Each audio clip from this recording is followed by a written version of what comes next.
Ok les gars, petite miniature, c'est parti. Donc, on va commencer directement sans transition par une blague traditionnelle russe. C'est l'histoire d'un mec, il est posé sur son canapé, tu vois, et il commence sa petite prière à Dieu. Il lui dit, ok frérot, là je suis vraiment en galère en ce moment, donne-moi 1 million d'euros.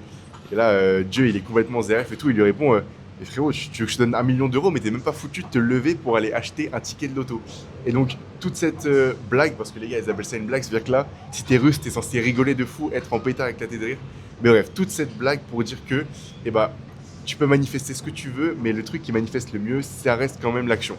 Donc voilà, bienvenue dans ce nouvel épisode de 800 filtres, la série où je parle sans couper mes blancs, sans couper mes bégaiements, sans montage, pour améliorer mon éloquence. Les gars, on est complètement en direct des Philippines. Est-ce que c'est pas une vue incroyable? Ouais, si, c'est carrément une vue incroyable. Juste sur le côté, il y a deux cités, frérot, on dirait... Enfin, c'est pas des cités, mais vas-y, tu connais. Donc c'est parti.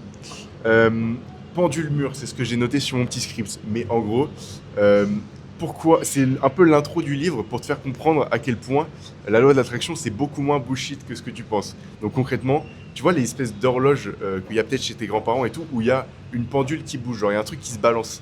Et bah, si t'en mets une sur un mur et que t'en mets une deuxième sur un mur, bah elles ont beau être différentes et c'est genre, bah elles peuvent pas être calées au millième de seconde près, donc forcément, bah, peut-être il y aura une demi-seconde d'écart, tu vois. Et bah, si tu les laisses sur le même mur, et bah, ils vont finir par s'accorder et être exactement coordonnés. Donc voilà, je trouve ça tard les fous parce que en gros, bah, n'importe quoi émet une vibration.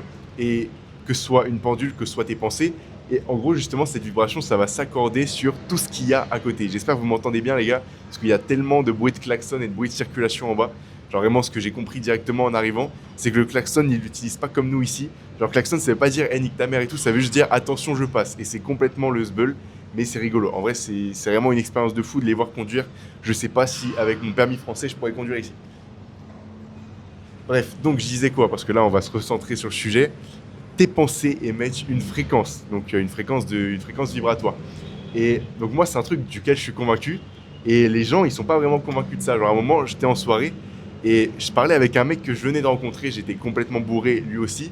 Et je sais pas pourquoi, on en vient à parler du sujet que euh, lui, quand il est derrière un mur avec sa daronne, genre sa daronne est dans une autre pièce, mais que lui, il est dans une autre pièce aussi, eh ben, il peut ressentir si sa mère, elle est mal, si sa mère, elle est heureuse. Enfin, il peut ressentir un peu les mêmes émotions qu'elle.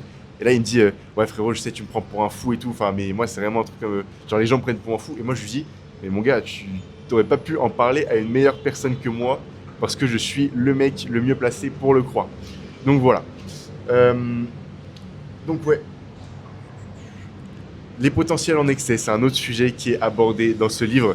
Concrètement, ça veut dire que si tu veux trop un truc, et bah, contradictoirement, tu ne l'auras pas. C'est comme si, imagine là, frérot, je suis au 36e étage. Théma commencé haut. Là, j'ai peur de pencher mon tel carrément, mais je suis vraiment haut sa mère, 36e étage. Et il y a un balcon juste à côté. Genre là, si jamais j'escalade, que je me tiens et que je peux passer sur le balcon d'à côté, tu vois. Je peux le faire hyper facilement parce que je me suis dit, ok, si jamais je perds ma clé ou quoi, bah, est-ce que je peux passer par le balcon d'à côté pour rentrer chez moi? Et du coup, je me dis, ok, bah, c'est hyper facile à escalader et passer sur le balcon d'à côté, sauf que je suis au 36e étage.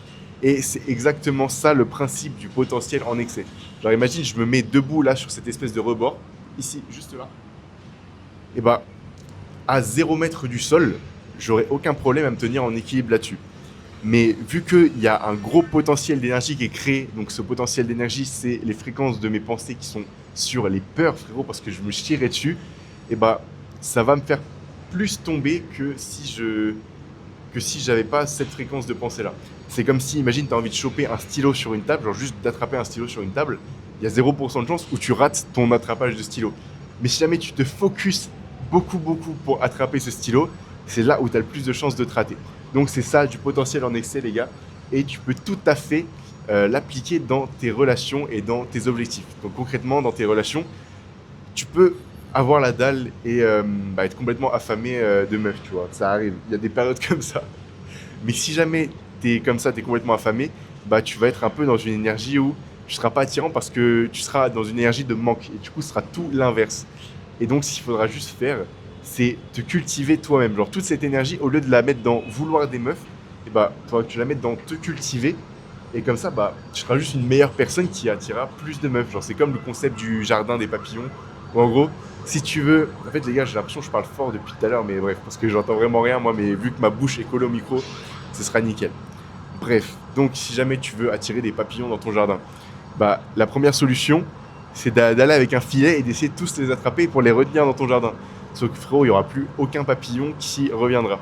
Et bah à la place, si tu mets toute ton énergie pour cultiver un beau jardin, avoir un beau potager, avoir de belles fleurs et tout, les papillons, ils vont venir sans problème.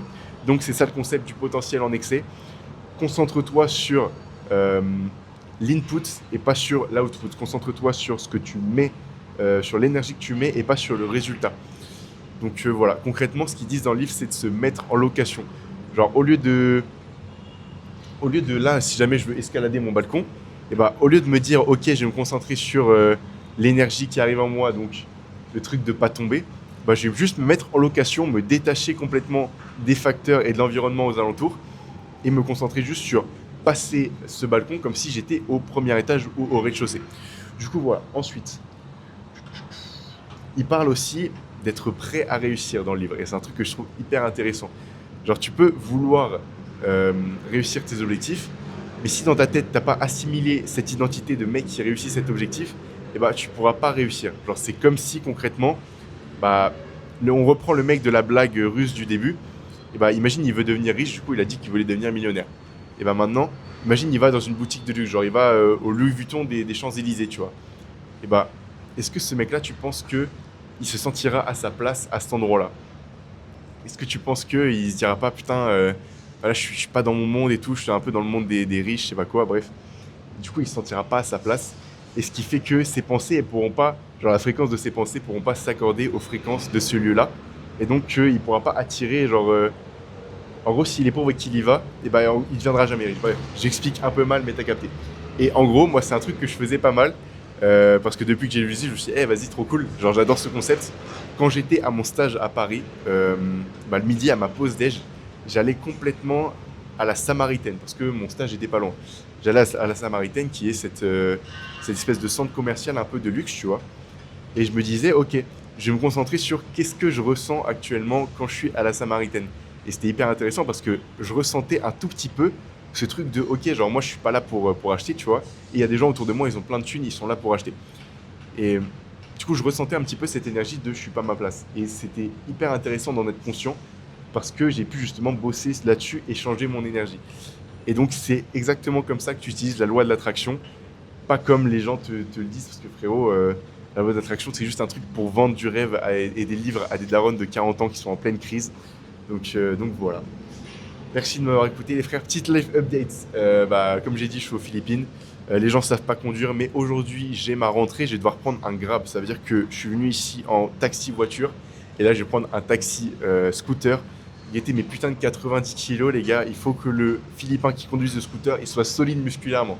Parce que concrètement je ne serais pas rassuré sinon, mais c'est pas grave. Quoi d'autre? Bah voilà les frères, ça va charbonner de contenu. J'ai commencé à poster des réels sur Insta. Hyper intéressant comme expérience. Et voilà, c'est un truc que je repoussais un peu. Mais je me suis dit, vas-y, c'est l'occasion. Donc nickel les frères, restez branchés.